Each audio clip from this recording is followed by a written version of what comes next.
Hi. నేను మీ పార్థసారథిని మాట్లాడుతున్నాను. అనంత naturals form నుంచి. నేను ఈ కొనేసినపల్లి గ్రామంలో పుట్టి పెరిగి, తర్వాత వ్యవసాయ కుటుంబంలో నేపథ్యంలో పెరిగి, తర్వాత ఎంఎస్సీ కంప్యూటర్ సైన్స్ చదువుకొని, ఇప్పుడు వచ్చిన అవకాశాలతో ఐటీలో జాయిన్ అయినాను 2004లో. ఫస్ట్ నా ప్రయాణం కాగ్నిజెంట్‌తో స్టార్ట్ అయింది. I started 2004 in IT career. తర్వాత అక్కడ కొంతకాలం పనిచేసినాక నాకు యూఎస్ వెళ్ళడానికి అవకాశం వచ్చింది. 2006లో మొదటిసారి యూఎస్ మినియాపోలిస్‌కెళ్ళాను. సో, అందరికీ డ్రీమ్ ఉన్నట్ల ప్రతి రైతుకి తన పిల్లలు బాగా చదువుకొని ఉద్యోగానికి వెళ్ళాలి, అక్కడే ఉండాలనేదే. ఒక 1.5 ఇయర్ అక్కడ జాబ్ చేశాను. అన్ని విధాలుగా బాగుంది. కానీ మనము చదువు, మనం చేస్తున్న పని సంథింగ్ బ్యాక్ టు ఫార్మర్స్ కి హెల్ప్ కావాలనే ఉద్దేశంతో 2008 చివరిలో ఆలోచన చేసుకొని బ్యాక్ వచ్చేసాను. నాకు ఆ రోజు నా పరిస్థితి ఏంటంటే, really I need financial support from my job. Something ఇక్కడ నుంచి చేద్దామని వచ్చేది బ్యాక్. తర్వాత ఇక్కడ ఇండియాలో బ్యాక్ వచ్చి ఇక్కడ ఇక్కడ కంటిన్యూ చేస్తూ కాగ్నిజెంట్‌లో, తర్వాత బెంగుళూరుకెళ్ళాను నా మ్యారేజ్ తర్వాత.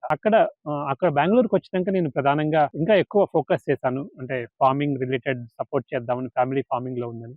నాకు తెలిసిన నాలెడ్జ్‌ని షేర్ చేస్తూ, తర్వాత అక్కడ గాని ఛాలెంజెస్ ప్రధానంగా పంట పండించగలుగుతున్నా గానీ మార్కెటింగ్‌లో సమస్యలున్నాయి. కానీ దాన్ని ఎట్లా అచీవ్ చేయాలో నాకు క్లారిటీ లేదు. అంటే అప్పుడున్న మార్కెట్ సిస్టమ్‌లో మనం ఏం చేయలేమనే ఉద్దేశంతో 2013లో నేచురల్ ఫార్మింగ్ స్టార్ట్ చేసినంక అప్పుడు నేను ఎక్కువ ఎక్స్‌ప్లోర్ చేసేవాడిని బ్యాక్ వచ్చినంక వ్యవసాయం పైన. నాలెడ్జ్ కోసం అంతే.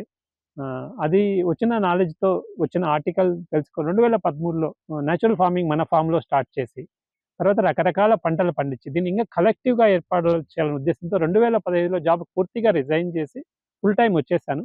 అప్పుడు తర్వాత కొంత గ్రౌండ్ వర్క్ చేసి, తర్వాత అనంత నేచురల్స్ అనే బ్రాండ్ క్రియేట్ చేసి, దానికి మార్కెటింగ్ నెట్‌వర్క్ ఏర్పరిచి, తర్వాత మనము గ్రామాల్లో పరిశ్రమలు ఏర్పాటు చేయాలనే ఉద్దేశంతో మళ్ళా 2020 తర్వాత ఇక్కడ పరిశ్రమ కోసం ప్రాసెస్ స్టార్ట్ చేసి, ఇప్పుడు మార్కెటింగు, ప్రాసెసు, తర్వాత కలెక్టివ్, విలేజ్ ఇండస్ట్రీ అన్నీ ఎస్టాబ్లిష్ చేసి నెక్స్ట్ లెవెల్‌లోకి తీసుకెళ్ళడానికి మేము ముందరికొస్తున్నాము. సహకారం దీంట్లో కావాలి. అందరికీ అవకాశంగానుంది దీంట్లో.